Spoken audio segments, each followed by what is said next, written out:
So here we go. So the Master of Chemical Sciences program, I have two dogs, hopefully they will not start barking. The Master of Chemical Sciences program was created in collaboration with the Penn chemistry program. So we're sort of in an intersection between the College of Learned Professional Studies and Penn chemistry. So the students that are accepted to the program gain access to the Penn chemistry department and all of these faculty members, and also all of the equipment and instrumentation that we have available, as well as the corporate recruitment and amazing seminar series that even through COVID has keep going.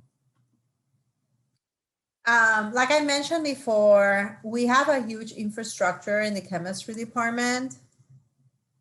Oh, and I can see the chat. This is awesome. In the chemistry department. So this is just a slide that gives you a summary of and the extent of the facilities that we have. So for example, we have 10 NMRs, 3 mass specs, and one of them gives you the publication quality results that you need. Special instrumentation in biological chemistry, excuse my not so good knowledge of these. We have a glass blower in-house. She's actually the only female glass blower in the Mid-Atlantic at an academic institution. We have a strong computational component, and we have a high throughput experimentation facility. Not only do we have this equipment, we have invested in experts who have PhD and experience that direct these facilities and train and guide students and users in collecting and analyzing data. So I think that's a real plus for students. Okay. So this program was created to address some of the employment outlook. If you look at the projections for very short from 2022, there is an expected increase in the market segments that you see on the slide: chemical manufacturing, pharmaceutical and medicinal manufacturing, professional, scientific and technical services, and testing laboratories. Also, like scientific writing and technical writing, it's on the rise as well. Another thing to know is that students that have a master's degree in chemistry have a higher salary than in industry than people with a bachelor's degree. Not only that, the jobs with a bachelor's degree tend to be more routine or quality control. That it's not the case for a position with a master's degree. They do more of they have more of a research role, and they can contribute to research projects within the organization. They might not get to like lead the project. Those positions are typically reserved to PhD students. I mean, people with PhD, but you get to do that, okay? Now, when I was a student, if I wanted to do a master's, I had to flunk out of the PhD. Granted, my PhD is from last century and last decade. It's from 1999. So back then, there were no professional masters. So having a master's in chemistry were frowned upon. That is no longer the case. With the proliferation of professional masters, that means that you are intentionally doing a terminal degree. So some of the students that are going through this program are summarized here in this slide. There might be recent graduates or working professionals. Some working professionals might want to do a switch in the research area or career. I mean, we even have people with law degrees in the program. You can do the program full-time or part-time. But it's equally rigorous, and the academic plans that we provide are compact, but make sure that you can attain your degree and get to your next step in your professional development. Students in our program take PhD level courses. So some of the students that we have are taking this program as a stepping stone into a more rigorous PhD program, either because they don't have enough research experience to be in a super competitive PhD program, or because they might have something in their record that they don't make them a strong candidate. Our program also have a very strong emphasis on professional skills and technical writing, technical communication. This is key when you are moving forward in your career.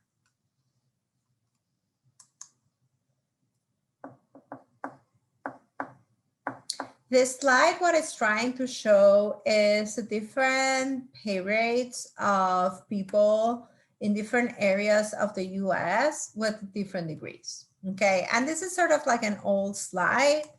It's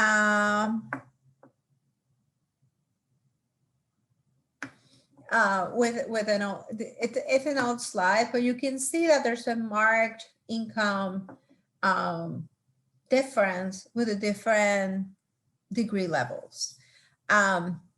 Somebody's asking about, I don't have enough research experience, or I do not have formal research experience. That is okay. A formal research experience, it's not required to come into the program. The program does have a capstone that can be experimental, or it can be a lit review. Our ability to place you in labs is going to depend on your motivation, how quickly you learn, and the type of projects that you're looking into doing. So you certainly do not shy away from the program if you think if you don't have formal research experience. So to apply to this program, if you do it full time, it's the average completion time is 5 terms. And if you do it part time, it's between 10 and 12 terms. It depends on you. When you apply to any of the concentrations here in the slide. The concentrations in blue are the main concentrations. If you do materials or environmental, you need to also have it paired with one of the blue ones. So for example, if you want to do a materials concentration and you want to make polymers or characterize polymers, then you might want to apply for a materials organic concentration. But let's say you want to do materials and you want to do some computational work to predict the properties of materials, and maybe physical might be your how you should be applying. You should also keep in mind your strengths. So if you have a very strong background in any of these concentrations and you want to continue on that track, then you should apply to that concentration. You could also combine concentrations, so you can do bioinorganic or bioorganic or physical organic. Just keep in mind that you're gonna have to pick like one that is main one, a more important one when you're completing the application. So my recommendation to you is lead with your stronger background, right? So let's say you want to do biological and organic and your grades in biological are stronger, or vice versa, then you should go with that stronger background. In terms of our stats, this is how well we're doing, and we're really proud of this. This is like bragging rights right now. The programs have been in existence only for 6 years. So these are like quite an accomplishment. And we have a high percentage of international students, as you can see here. We are able to place all of our students in labs, even during COVID times. Some of the projects might have been an hybrid between computational and in-person. Students are currently in labs. They're in shift and they're doing things a little bit different than pre-COVID, but students are in labs right now. we have an average graduation rate of 90%, which is significantly higher than the PhD program. We have a really good track record for placement after graduation. So 37% of our students continue to rigorous PhD programs, and of those, 18% are in Penn chemistry. Those students need to reapply to the PhD program, but if they do get accepted, they don't need to retake any courses. Somebody raise your hand. Eileen, can you let her talk, or? Did you see that question in the Q&A? I think I answered it already. Right, so the raised. Everybody's it's eligible to do research, even if you don't have research experience. You have a capstone or research component in the program. The experience that you bring into the program has to do with how to place you in the lab, but we were able to place students in very competitive labs that didn't have previous experience or didn't have previous experience in that area. So it all depends on the motivation of the student and the background that they bring. So you can definitely can do research in the program, you have to, but we can place you in a lab even if you do not have previous research experience. I hope I answer it. Did I answer the question for you?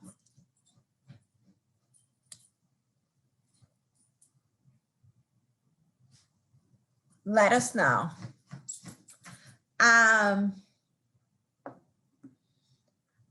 Also, even though we don't have a publication requirement, students have the projects, the capstone projects have resulted in, at the moment, 21 peer review publications. That number is only reviewed once a year, so it's probably higher right now, and 1 patent. We also have partnerships with 6 industry and 1 academic partner.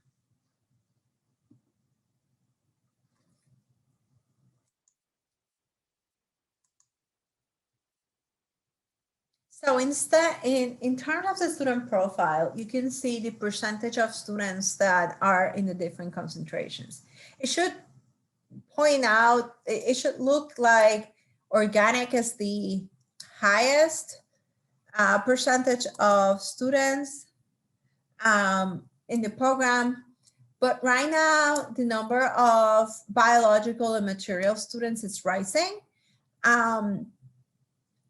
So we are very good at accommodating that. There is a subsection of the biological students currently in the program that are interested in doing their research and intersect with organic, because they want to do more medicinal. So we've been able to place the students in projects that address both of this interest area. The bullet points in this slide, it's a result of the exit interview of students that graduated. And these are the things that they say make this program unique. One of them is the cohort building activities and networking, the amount of mentoring, the opportunity to network with students, faculty, industry, and representatives, the development of professional and communication skills. In speaking with alumni, they say that, especially if they go to PhD programs, they do much better in those programs, whether Penn or any other place, because they went through the program and they have had to like write a thesis or do a series of proposals or work in the courses that really set them in an advantage at those other programs. And I'm happy to see that the availability of the director, which is me, it's one of the high points. And I'm always here for you. I do my best of addressing all of your needs as much as I possibly can. In terms of the admissions, this year, first of all, you don't have to have a degree in chemistry. You need to have a strong background in science, right? And the courses, and the reason for that is because you're taking PhD level courses. And I'm gonna go into a deep dive in a second. So the minimum requirements is to have 2 semesters of calculus, general chemistry, organic chemistry, and physics, all of them with their labs, right? So then when we look at the applications, right? If you want to do biological, you should have a biochemistry or biological chemistry undergraduate course under your belt because it's going to be necessary. If you want to do physical, you should have physical chemistry or more advanced math courses. We have had people with engineering degrees that have sort of like a more math background, and we can figure that out easily. If you are interested in inorganic, you should have an inorganic course under your belt as well. And some math courses, like the 2 math courses at a minimum. If you're doing organic and your institution has more advanced courses like spectroscopy or synthesis or polymers or something like that, that will be very helpful. It's not needed, but that will be helpful. Now, in terms of the environmental and materials courses, we don't have a requirement per se, but we look at if you've taken some interdisciplinary courses. And see how you did in those. So that's part of looking at your application. We look at them holistically. You have to complete an online application, submit a current resume, pay an application fee, prepare an essay. The essay have 3 specific questions that you need to address. Please do not write a generic essay. It's towards your detriment, really. So try to be specific. You have to upload transcript. It can be unofficial transcript, and at least 2 letters of recommendation. If you did some sort of research, one of the recommendation letters should come from that person. I know that there are some fee waivers for McNair students. It depends on your background, that we may or may not have fee waivers, but it's not a general thing. And then the jury scores. During non-COVID time, we only require the general test. But during COVID time, this time it is optional. Now, if you are, so let's say you're applying to the program. All you have to do is complete the application form, upload the resume, upload that essay, upload the transcript, provide the information for the 2 letters of recommendation. And if you are doing a test, make sure that you're sending the test scores to the institutional code on the screen. We need an official result. It cannot be self-reported. Once you do that, you're done. We reach out to the recommenders for them to upload the recommendation letter. And once everything with the scores, theory scores, if it's like you're submitting them and the transcript and everything is there, then we release the application and to the admissions committee. We will read the application, even if that step it's after the application deadline. But we really encourage you to complete the application process and the application fee by our deadlines. If you are an international student, we require a TOEFL. And we're going to do an oral interview for English competencies. We need to do that. Now, if you are an international student who completed your degree at a US institution, you cannot assume that you're going to get a TOEFL waiver. You need to request it, and it may or may not be granted. And Eileen, can you please put the LPS email on the chat? That will be where you will request that TOEFL waiver. Now, if you did your degree at non-US institution, regardless of what language it is, if you did it in Canada, or you did it in the United Kingdom, or India, or China, or Spain, or Costa Rica, it doesn't matter.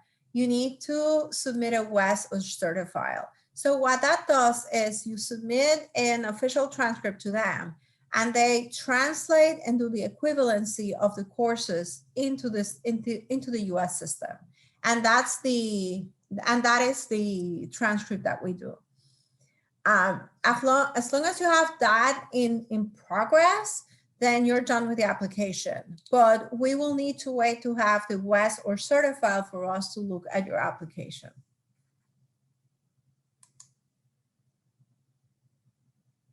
Now, if you are immigration, it's changing, and with the new administration, it's going to change even more, hopefully. If you are an international student who is in the US currently, and you have an active visa, there is a way of getting that visa transfer over to the US.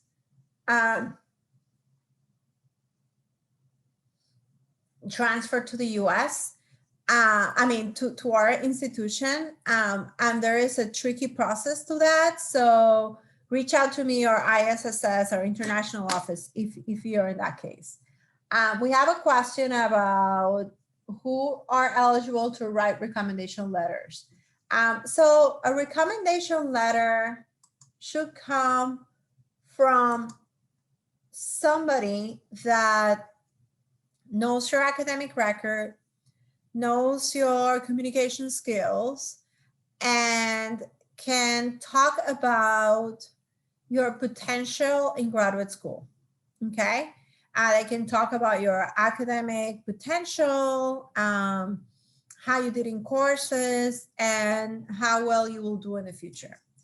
Also, somebody else that it could be a researcher, a good recommender is somebody like a PI or research mentor that can talk about your execution in a research work. Okay, if you did a capstone project, maybe it's somebody that was leading that course. If you are working in a laboratory, somebody can talk about your lab experience. Okay, if you have not had any of those experiences, let's say you only have teaching experiences, they can talk about, your leadership or your, again, academic ability. Also thinking about what the program is and your potential to do well in the program. I hope I answer your question.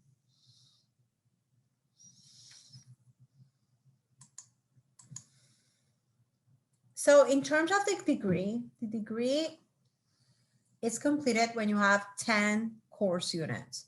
Penn renames everything. So a course unit is the equivalent of a class. It's an equivalent of a class that it's 3 credits. So 3 credit units. So our degree is the equivalent of 30 credits in other institutions. In order for you to complete it, you need to do a pro seminar, which is a professional development course that you take the first semester that you are enrolled in the program. And then depending on your concentration, you take 4 to 6 core courses. And those are like heavy duty science courses that will give you enough background for you to be able to do your capstone project. Then the capstone project is 1 or 2 CUs. It involves a proposal preparation. It needs to be approved before your project actually starts. This project typically takes 3 terms, including writing a report or a thesis and defending it. If you are, and then you have elective courses that could be in chemistry or other areas. Some of the more interdisciplinary concentrations might take courses outside of chemistry, especially materials and biological. There are other courses that might not be in chemistry or science, but they need to be related to your professional goals in the future. So for example, we've had students that take program management or patent law that helps them in their professional endeavors in the future. Independent studies is a course that you can take to learn additional skills in the lab, but this typically happens before you submit the proposal. In terms of the capstone project, during the first semester, you select a faculty advisor and identify a research interest.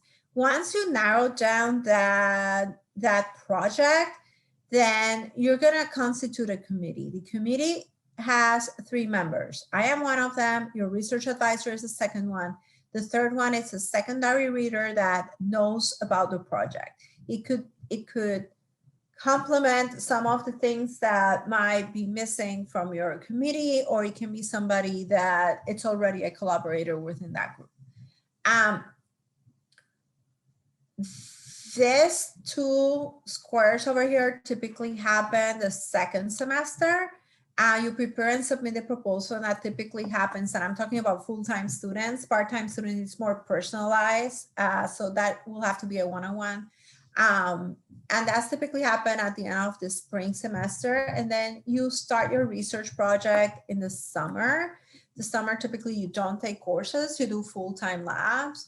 And then the rest of the time you either complete your courses and do the research. And then the last semester, when you're enrolled in MCS 699, that's when you present, you write your thesis, present it, and defend it.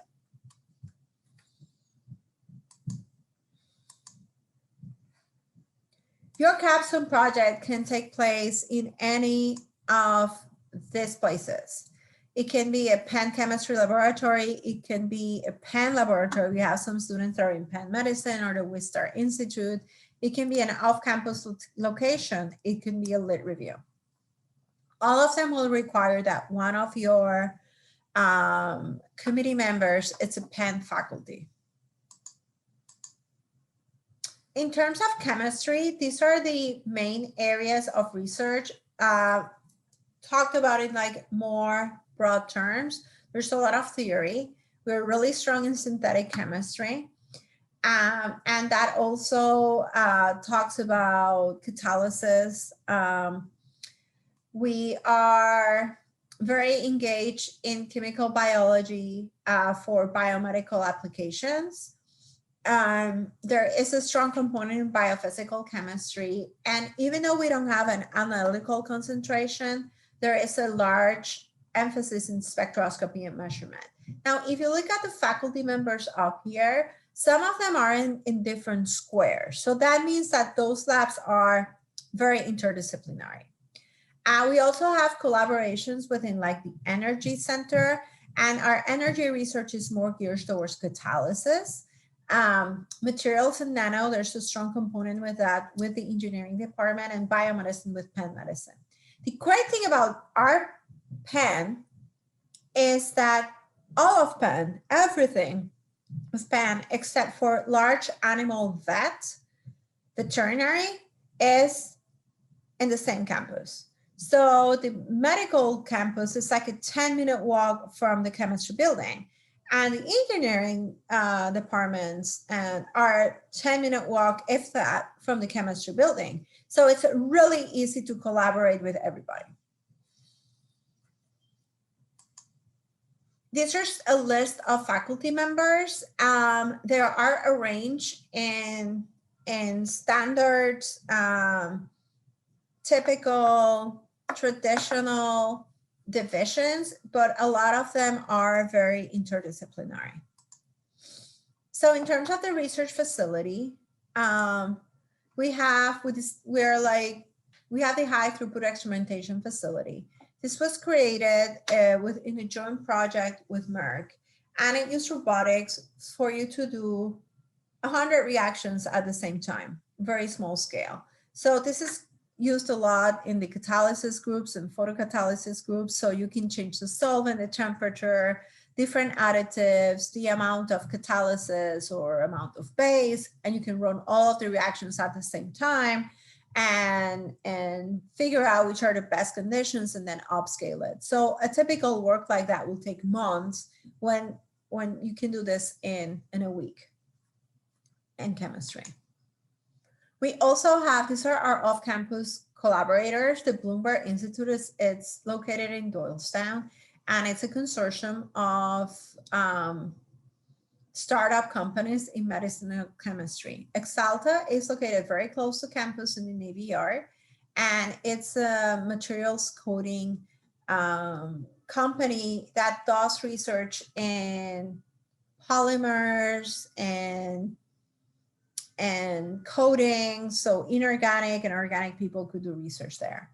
GlaxoSmithKline is a pharmaceutical company, and most students do research there in the biological and organic concentration. There is a possibility for computational as well as in the Bloomberg Institute. Monell Center, it's around the corner from us, and it studies taste and smell. So most of the projects that are available there are to study the biological aspects of smell and taste. The USDA is short, it's close to us, and the types of projects that you can work, it's working with the microbiota and probiotics. Students that might be interested in doing their PhD degree, they can also go to KAUST, King Abdullah University of Science and Technology in Saudi Arabia. The idea is if you do the master's there, then you stay there and do your PhD. There are projects available in ExxonMobil, and this is located in New Jersey, and it's more on lubricants. So it could be more like in the inorganic, organic frontier. This opportunity is only available for US citizens. And we're working on a collaboration with the Genesis Biotechnology Group, which works on cancer research. Again, these are our stats. We're very proud of what we do. We're a family. Once you're part of the MCS family, you will always be part of it. These are some of the examples of people who has done their capstone at a company. So she did her capstone at GlaxoSmithKline. She had experience using mass spec, and her project was based in mass spec. So when she finished her project, they created a position for her in Boston, and that's where she's working right now.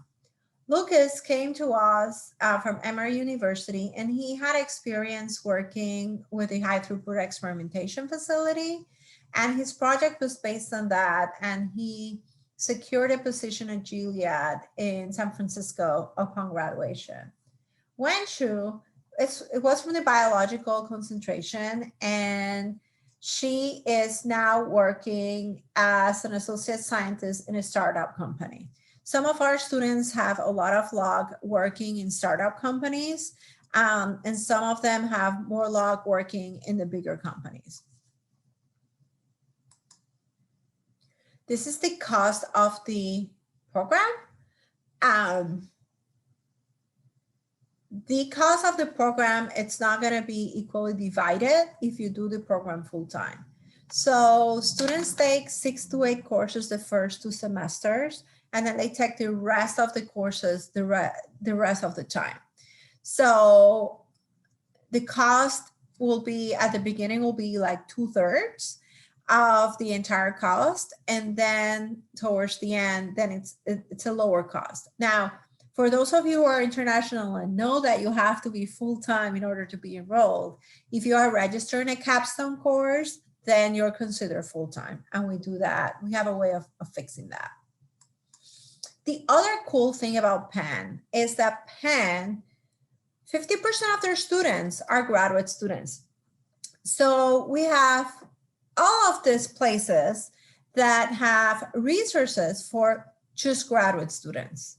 They have personnel that are just dedicated for graduate students. They have it for the undergrad too, but they know that the needs of the graduate students and specifically science students are different, and they have programs, workshops, and resources for you to use. And we always joke that it's free, but it's just like you pay with your student fee. And even through COVID, you have all of this available virtually, including the use of the library virtually. We have 15 libraries. Penn is very invested in our community here in West Philadelphia. So you have the opportunity to contribute to arts and athletics and community involvement. It requires for you to be proactive. A lot of our students also participate in networking and consulting groups that really helps them secure positions in the future and expand their network once they're in the workforce. This is all I have for you. I am open to questions. You can raise your hand or you can write them in the chat.